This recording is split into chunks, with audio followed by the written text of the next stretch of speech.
भारत के लिए समझिए कि एक तरीके से दिवाली और ईद का दिन है, एक खुशी का दिन है। जिन लोगों ने सिंदूर मिटाने की कोशिश की, जिन लोगों ने सिंदूर को मिटाया, आज वो कहीं के नहीं रहे। थूकता हूँ उन पाकिस्तान के आतंकवादियों पे कि देखो, जिस पाकिस्तान के लिए तुमने आतंकवाद को अपनाया और जा कर के भारत के अंदर, हमारे देश के अंदर तुमने खून की नदियां बहाई, आज तुम्हारा देश भी तुम्हारे लिए खड़ा नहीं हुआ। अजगर सुन, शर्म कर, तू तो डूब मर, जहर खा के मर जा। अजगर या अजहर? वही अजगर को एक मौका दिया गया था, उसको रिहा किया गया था भारत से कि तू सुधर जाता, लेकिन तू सुधरा नहीं।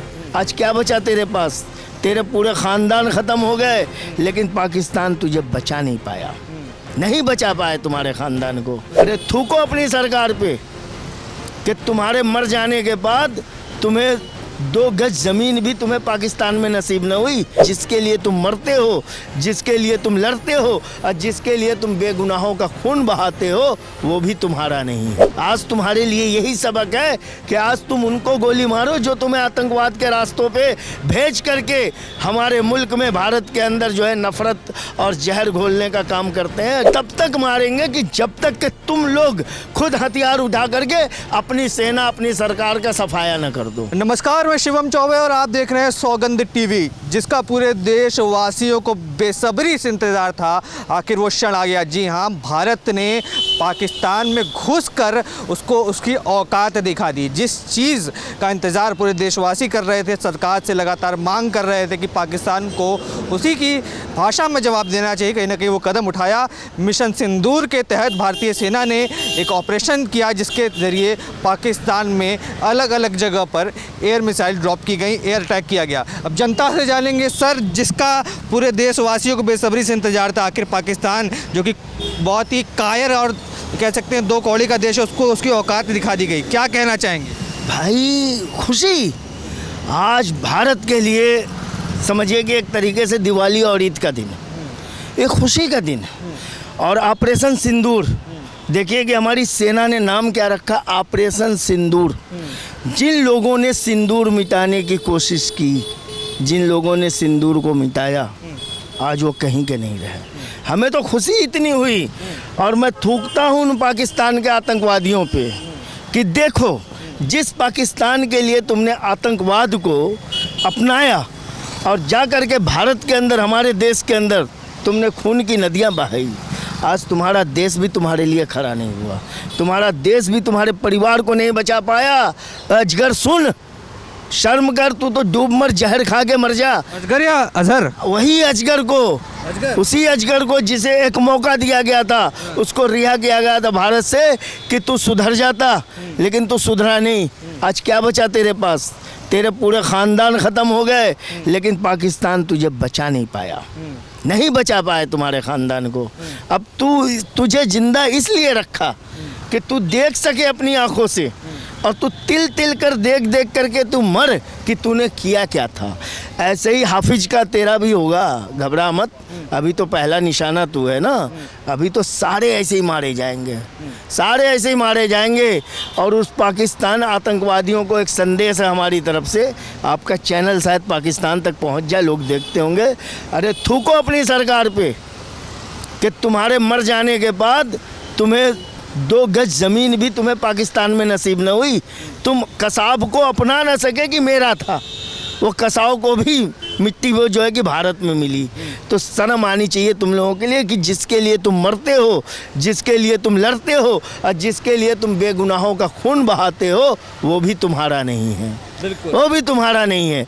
तुम्हें तो चाहिए आज पलट के कि तुम उन पाकिस्तान के गद्दारों को जो तुम्हें आतंकवाद की राह में झोंकते हैं ना, सीधा तुम आज उनको गोली मारो।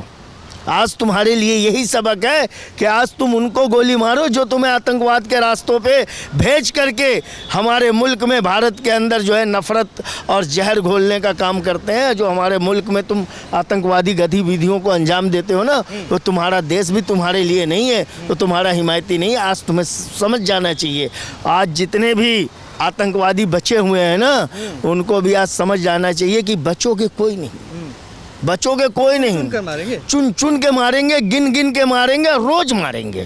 और तब तक मारेंगे कि जब तक कि तुम लोग खुद हथियार उठा करके अपनी सेना, अपनी सरकार का सफाया न कर दो, तब तक मारेंगे। कि तुम लोगों को जो आतंकवादी बनाया है ना, पहले तुम उन लोगों को ख़त्म करो, और नहीं तो तुम्हारा देश तो ख़त्म होने ही वाला है। अच्छा, जिस तरीके से मॉक ड्रिल का जायजा देकर देशवासियों को बताया गया कि मॉक ड्रिल होने वाला है, पाकिस्तान सोच रहा होगा कि कल तो भारत वाले तैयारी करेंगे कि मिसाइल से कैसे बचा जाए, और उसी रात को काम सफाया कर दिया। भाई साहब देखो, मैंने कल ही कहा था 4 दिन की बात है, 4 दिन की चांदनी फिर अंधेरी रात। शुरुआत हो गई, बिगुल बज गया और हमने निशाने पे ले लिया उनको, हमने निशाने पे ले लिया। है तुम्हारी औकात? मैं तो पाकिस्तानियों को चैलेंज करता हूँ, पाकिस्तान को चैलेंज करता हूँ, ऐसा है तुम्हारी औकात? तुम एक बार नज़र उठा के तो देख लो हिंदुस्तान की तरफ, नज़र उठा के तो देख लो। हमारे भारत के मुसलमान ही काफ़ी है लगता है। तो बेशक, बेशक आज देखो हिंदुस्तान के अंदर ये पहला मौका है, जब से ये डिवाइड हुआ है, पाकिस्तान बना है, पाकिस्तान बनने के बाद हिंदुस्तान के अंदर ये पहला मौका है कि भारत का बच्चा बच्चा पाकिस्तान के खिलाफ खड़ा हुआ है। बिल्कुल पहला मौका है।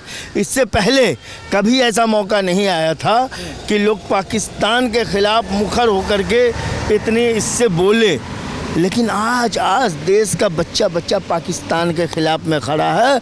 और हर एक किसी की, हर भारतवासी की यही आशा और इच्छा है कि दुनिया के नक्शे से पाकिस्तान का नाम मिट जाना अब ये कटोरा लेके कहाँ जाएगा पाकिस्तान? कोई रास्ता बचा? जाने की जरूरत ही नहीं है। ये तो देश खत्म। ये तो पाकिस्तान, जो लोग कहते हैं ना पाकिस्तान पाकिस्तान, हमें लगता है, हमें उम्मीद है कि 10-15 दिनों के अंदर जो है ना, लोग भूल जाएंगे कि दुनिया के अंदर पाकिस्तान नाम का भी कहीं कोई देश था।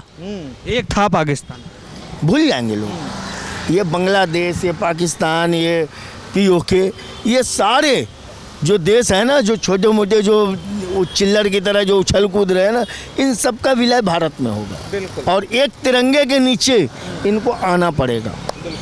तो कहीं ना कहीं साफ संदेश है पाकिस्तान के लिए कि जिस तरीके से लगातार गीदड़ भपकियों के जरिए भारत को एक तरीके से बताना चाह रहा था कि हमारे पास मिसाइल है, हमारे पास एटम बम है, कहीं ना कहीं उसका जवाब जो है वो भारतीय सेना ने दे दिया है और बता दिया है कि पाकिस्तान जैसे देश की कोई औकात नहीं है। जहां भारत खड़ा होता है, जहां भारत के 140 करोड़ लोग खड़े होते हैं, वहां पूरी दुनिया ही झुक जाती है। आपके क्या विचार है कमेंट्स में लिख डालिए। तमाम ऐसी खबरों के लिए बने रहें, देखते रहें सौगंध TV। धन्यवाद।